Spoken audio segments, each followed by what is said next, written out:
Assalamu alaikum, bienvenue sur Vérité Din. La science nous informe aujourd'hui qu'il existe des vagues internes et externes dans les océans.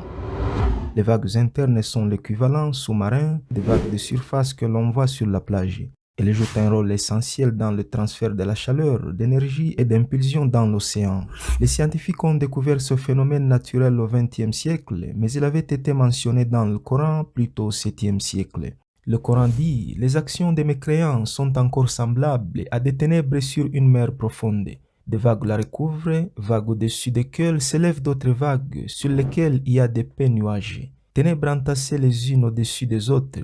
Quand quelqu'un étend la main, il pourrait à peine la voir. » Premièrement, ce verset fait mention de l'obscurité profonde qui règne dans les profondeurs des mers et océans, là où lorsque quelqu'un étend la main, il ne peut presque pas la distinguer. Il nous dit aussi que les eaux profondes des mers et océans sont couvertes de vagues, et au-dessus de ces vagues se trouvent d'autres vagues. Il est clair que la deuxième série de vagues sont les vagues de surface que nous voyons, parce que le verset mentionne qu'au-dessus de la deuxième vague se trouvent des nuages. Les vagues internes couvrent les eaux profondes des mers et des océans, car les eaux profondes ont une densité plus élevée que les eaux au-dessus d'elles. En effet, les scientifiques disent que les ténèbres dans les mers profondes commencent à une profondeur d'environ 200 mètres. À cette profondeur, il n'y a presque pas de lumière, et il n'y a plus du tout de lumière à une profondeur de plus de 1000 mètres.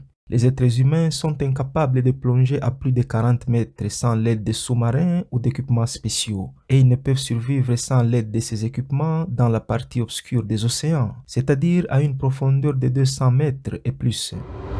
Les scientifiques ont découvert cette obscurité profonde à l'aide d'équipements spéciaux très sophistiqués ainsi que de sous-marins qui leur ont permis de plonger dans les profondeurs des océans. Quant aux vagues internes, leur amplitude peut se révéler tellement grande qu'elle est observée depuis l'espace par des satellites et ne sont d'ailleurs visibles que depuis le ciel et demeurent invisibles à la surface. Comment un homme qui vivait dans le désert il y a plus de 1400 ans pouvait-il savoir tout cela? Et pourquoi il en a parlé? Où a-t-il appris cette connaissance? Était-il un scientifique ou bien avait-il simplement deviné? Comment un homme berger qui ne savait ni lire ni écrire pouvait-il inventer un livre dans une société où plus de 90% de la population était illettrée? Comment expliquer que cet homme a pu former une armée qui a vaincu les plus grands empires de l'époque, comme les Romains et les Perses? Comment se fait-il que cet homme soit encore suivi aujourd'hui par des milliards de personnes dans le monde? Comment se fait-il que le livre qu'il a apporté soit mémorisé par cœur par des millions de personnes?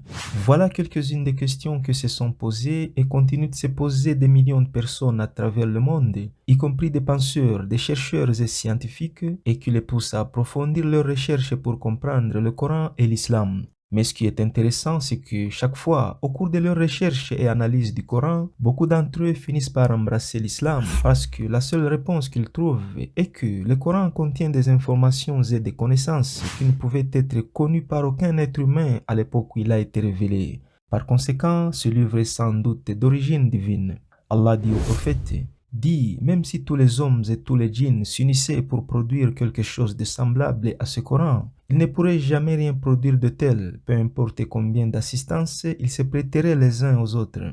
Puisse Allah ouvrir les cœurs et esprits de nos frères et sœurs non musulmans, afin qu'ils aperçoivent et acceptent la lumière de l'islam. Assalamu alaikum.